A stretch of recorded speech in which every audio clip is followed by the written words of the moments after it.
qoraal uu boggiisa Facebook ku baahiyay xildhibaan Mubaarak Xeeldheere oo ka mid ah mudanayaasha golaha wakiilada Somaliland ayaa waxa uu dhignaa sida tan.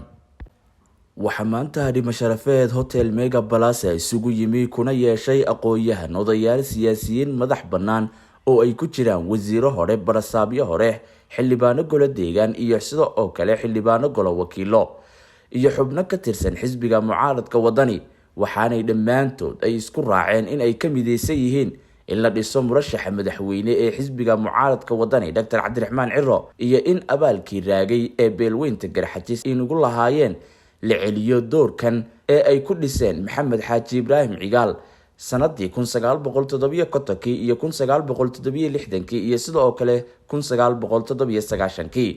waxa kale oo goobta lagu magacaabay guddi farsamo oo soo naaqishi doona sidii wax loola yeelan lahaa xisbiga mucaaradka wadani. Qoraalkan ayaa waxa boggiisa Facebook ku baahiyay xildhibaan Mubaarak Xeeldheere oo ka mid ah mudanayaasha golaha wakiilada Somaliland. Ilmihii u dambeysay beesha degta gobolada Togdheer, Saaxil iyo Maroodi Jeex ayaa waxa ay dhayda ka cadeynayeen mowqifkooda ku aadan murashaxa ay dhisayaan.